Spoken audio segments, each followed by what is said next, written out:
इनके तेवर ही गर्म थे और दिल नर्म था।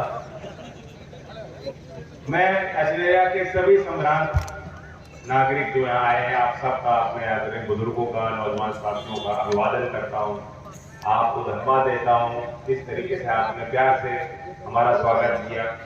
सही बात है, आज एक शुभ अवसर है। सुबह भी एक आयोजन हुआ शपथ ग्रहण समारोह में, क्योंकि आप भागीदार हो शानदार फैसले में, आप सब उस कार्यक्रम में भी शामिल रहे हुए और मौजूद लोग फिर आज यहाँ शाम को भी एकत्रित हैं। ये हम सब के लिए बड़ा आशीर्वाद है और ये चुनाव भी हम सब के मनोबल को बढ़ा रहा है। अब आपको तय करना है, महेंद्र जी भी चेयरमैन रह चुके हैं, अब ओमवती जी आपने चुनी है, तो ओमवती जी बेहतर थी 5 साल बाद या महेंद्र जी थे, ये आपको तय करने का मौका मिलेगा। घर में को लाड भी होगी चिंता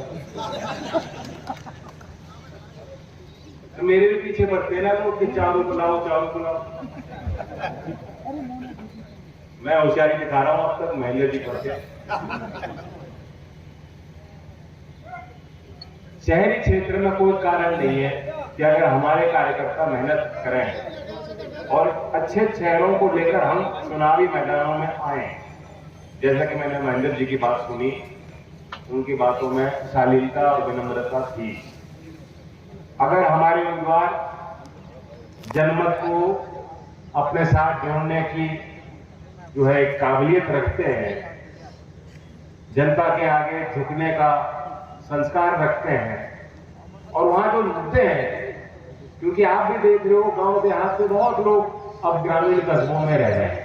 अजमेरा पूरा गांव देहात के टच का कस्बा है, यहाँ मंडी है बड़ा, किसानों का आना जाना है। यहाँ छोटे बड़े व्यापारियों को भी पता है कि अगर किसान की जेब में कुछ रकम बढ़ेगी, आमदनी बढ़ेगी, उनकी क्रय शक्ति बढ़ेगी, तो लाभ और किसी का नहीं होना, यहाँ के व्यापारियों का ही। अगर हम जो अजमेरा का मॉडल यहाँ आपने प्रस्तुत किया है लोकदल को जिताने में, अगर और शहरी क्षेत्रों में भी, क्योंकि वहां जिस तरह से फैलाव हो रहा है बिल्कुल अनियंत्रित है शहरों का फैलाव। जो आंकड़े हैं वो बताते हैं कि तेजी से शहरीकरण हो रहा है, लेकिन अभी भी 28% उत्तर प्रदेश की आबादी शहरी क्षेत्र में है, अधिकांश अभी भी गांव में रह रहे हैं। आगे और शहरीकरण होगा और ग्रामीण जो बड़ी बड़ी पंचायतें, उनका दर्जा बदला जाएगा, उनको शहरों में जोड़ा जाएगा। लेकिन आपका भी अनुभव है, जो यहाँ अजमेरा के मूल निवासी और नागरिक हैं, आप भी देख रहे होंगे, कोई प्लानिंग या योजना नहीं है, शहर अपने आप फैलते जा रहे हैं और यहाँ वो समस्या नहीं होगी। बड़े शहरों में देखने को मिलता है कि जो सिविक एजेंसीज हैं, जो प्लानिंग के अथॉरिटीज हैं, वो इस लायक ही नहीं, उनकी कोई योजना नहीं, कोई तैयारी नहीं है। आगे 10 साल 20 साल 30 साल के जो मास्टर प्लान समय पे बन जाए, जिसमें जनता भागीदार हो उनके बनने में, उसमें ये योजना बने किस तरह से यहाँ की आबादियां बढ़ेंगी, कैसे विस्तार होगा, कैसे उनको बढ़ाना है, क्या प्राथमिकता है। लेकिन ऐसी कोई योजना मैंने आज तक किसी भी शहर में, छोटे बड़े में देखी नहीं।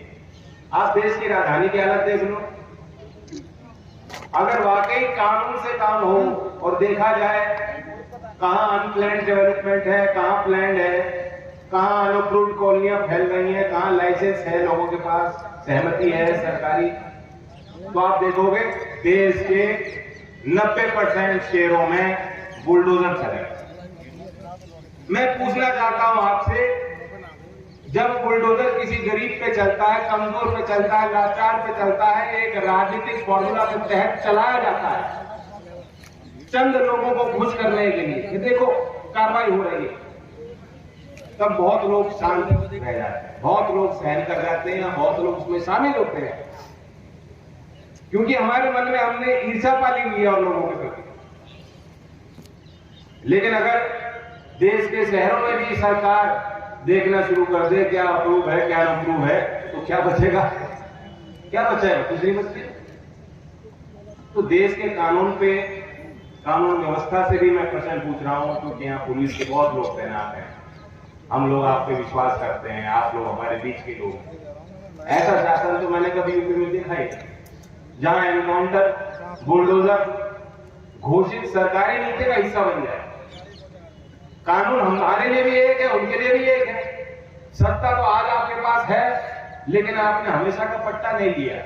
सरकार बदल जाए, अवसर तंत्र की, सरकारी तंत्र की जिम्मेदारी बनती है कि निष्पक्ष होकर काम करे, किसी राजनीतिक मैनिफेस्टो का हिस्सा, एजेंडा का हिस्सा ना हो। और मैं हिदायत दूंगा यहाँ भी, क्योंकि हमारे चेयरमैन बने हैं, इनके ऊपर बड़ी जवाबदेही है, विकास की जिम्मेदारी है, दबाव आएंगे। मैं आपको विश्वास दिलाता हूं, महेंद्र जी और मोहम्मद जी को विश्वास दिलाता हूं कि हमारे यहाँ स्थानीय लोग, यहाँ के लोग जो भला चाहते हैं, क्षेत्र का विकास चाहते हैं, हमारे कार्यकर्ता आपके द्वारा किए गए विकास कार्यों में आपका सहयोग करेंगे। आप मजबूती से काम कीजिए, जमीनी काम कीजिए। यहाँ नाली, सड़क, जो बुनियादी व्यवस्थाएं, जो भी आपकी मांग है, उन्हें पूरा करने की कोशिश कीजिए। और यहां से लेकर दिल्ली तक सरकार हमारी नहीं है। जैसा गुड्डू कह रहे थे कि सिंगल इंजन है, डबल इंजन है, ट्रिपल इंजन है, ना मालूम नहीं मुझे, इंजन तो कई लगते हैं, लेकिन पटरी नहीं है।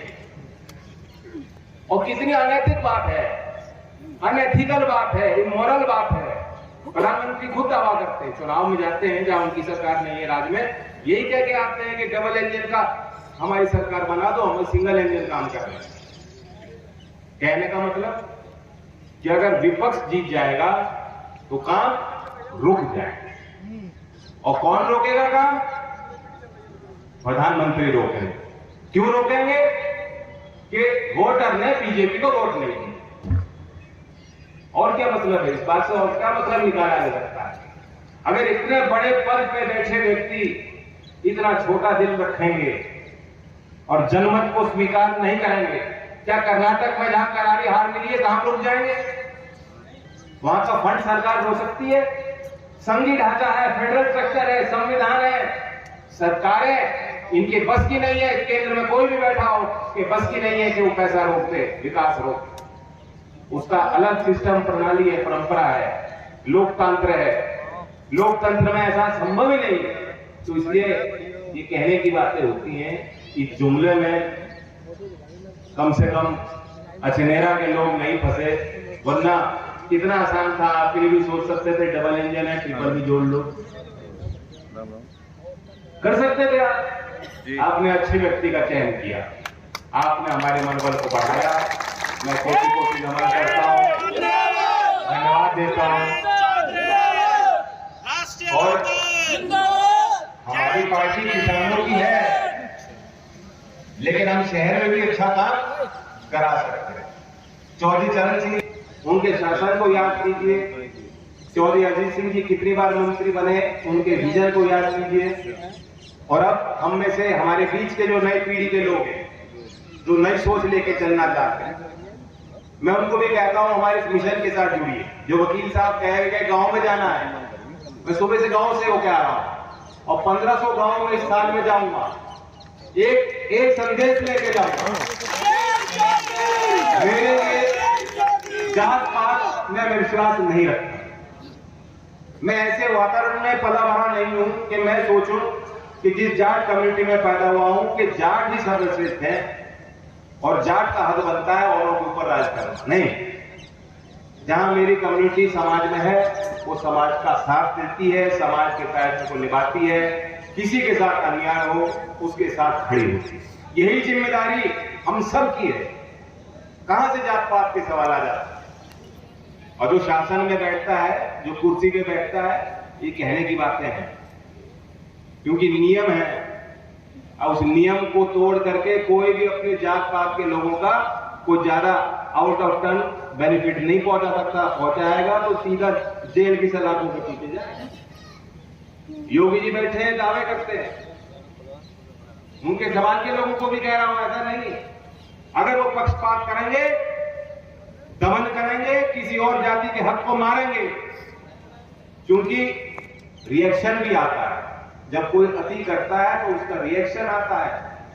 हम लोग भाईचारा का संदेश लेके जाएंगे, 1500 गांव में, हर एक गांव में खड़ा होकर वो करूंगा अपनी कोशिश। और जब सच्चे मन और दिल से काम होता है तो काम सार्थक होता है। मैं पूरा विश्वास करता हूं इस बात। मैं हर गांव में खड़े होकर कहूंगा कि मैं जात पात में विश्वास नहीं, मैं किसानों की बात करूंगा, मैं विकास की बात करूंगा। और इस मिशन में मैं आप सब बुद्धिजीवियों का भी सहयोग मांगता हूं। आप सबका बहुत बड़ा दायरा है, खासतौर से जो शहर में लोग रह रहे हैं वो बहुत बड़े इन्फ्लुएंसर हैं। मैं गांव में देखता हूं, बताता हूं आपको। पहले गांव में वोट का आधार क्या होता है? गांव में जो संभ्रांत परिवार के, बड़े परिवार के लोग होते थे, सामाजिक तौर पे जो लोग समाज के बीच रहते थे, वो बैठ के निर्णय लेते। अब वो स्थिति नहीं है। अब हर घर की वोट वो नौजवान तय कर रहा है जो खेती नहीं कर रहा, कहीं से उसको पगार मिल रही है, व्यापार कर रहा है या उसको कहीं नौकरी लग गई। वो जब दिल्ली, मुंबई, कलकत्ता से लौट के आता है, गांव में बैठता है, वो चर्चा करता है और वो फैसले लेता है।